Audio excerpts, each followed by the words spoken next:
River Park Gateway, no? Yes, Pops. Kasama pa rin natin syempre si Metro Cavite and beyond, si Christian, Pops Christian. At doon nga, no? Galing tayo sa Starbucks, no? Pops Yes, Christian dito sa River Park Gateway. Na-post na nga rin po natin to sa Facebook. Pero ngayon, Pops, ang pakay natin ay ibahagi lang natin sa ating mga manonood itong ginagawang extension or expansion dito ng Alapan Bocandala Road. Yun lang, maiksi lang naman tong update na ito. Anyway, Pops, ano ko lang, no? Ipasok ko lang itong Walter Mart, no? Ang laki na ng progress niya. Oo nga. Full bus construction na rin. Pinakatayo lang ng mga bakal. Yun, ito. Ito yung Alapan Bocandala Road. Kasi the last time, Pops, na pagdaan ko dito, titibag na yung harang sa gitna eh. At mukhang sementado na yung kabilang linya. So mukhang malapit-lapit na rin to. Ito din ata yung may parang ang row niya na lang is yung may parang tracking na ano dyan, no? Area. Yung sa guys, tracking na sa dulo yun. Later on makikita natin. And I guess na-acquire na rin yung kasi yung tracking na yun. Umusod na yung gate eh. To give way dun nga dito sa expansion. Yung expansion kasi ito nasa kabilang side natin eh. Ito yung kaliwa. Which is magiging 2x2 lane na nga ito. 2x2 lanes, no? Ang nangyayari kasi dito, Pops, is itong mga malalaking yun, no? Malalaking Trucks na yan, no? truck dito nadaan, kaya madalas sira yung kalsada dito eh. Napansin ko lang, Pops, parang itong areang tong kanan, may chance pa siyang i-expand eh. Actually, kasi yung doon sa may part ng yung kahabaan ng Burger King, ng Jollibee, ano pa siya, no? Malaki pa talaga din yung ano niya, yung area. Ito sa Alapan 2B. Actually for expansion din yan, For Pops. expansion, oo. Yun nga lang, talagang matagal din kasi may mga poste na naman na kailangan i-relocate. Ito, Pops, oo nga, sementado na. Ito, sementado na. So, yeah, yung nasa gitna, yung ang tawag dyan, winawasak na siya unti-unti, no? Yes, Pops.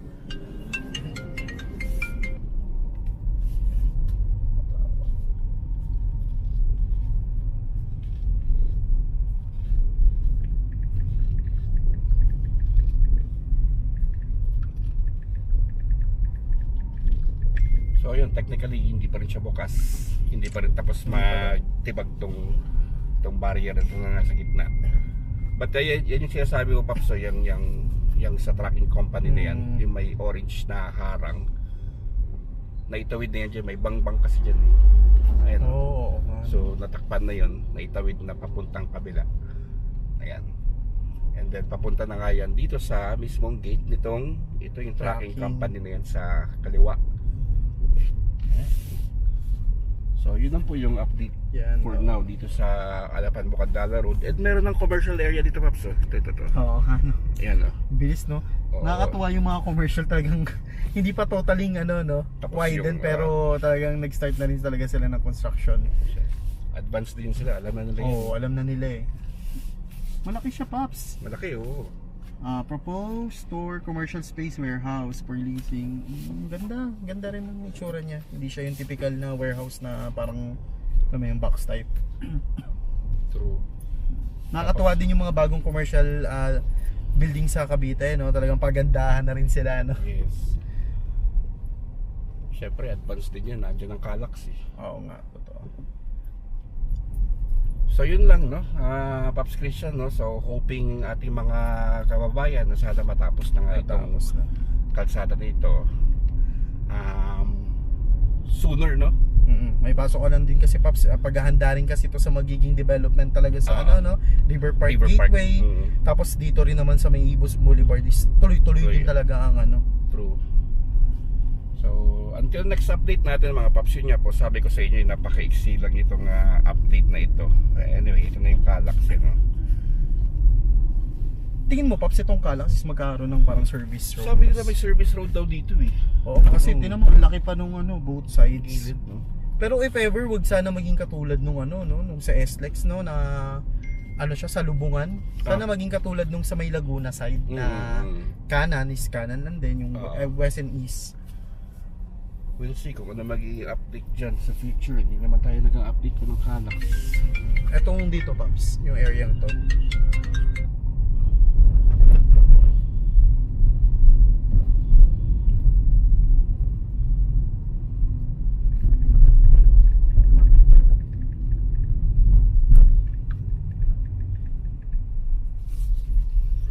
So, Ito, Paps, ongoing din yung ano na to, no, rehabilitation. rehabilitation, oo. So since nandito na tayo, Pops Christian, dadali na rin kita doon sa ano, isang, kaya pa ba ng oras mo? Oh, yes, Paps. Yung sa may rotonda naman. Kasi napansin mo, di ba? Yung mga trucks dito na daan yan, galing sa ano yan, galing sa karamihan sa Centennial Highway. So itong pupuntahan natin ngayon, tingin ko lang naman do, hindi pa siya officially confirmed, no? Ito yung sa akin lang naman to.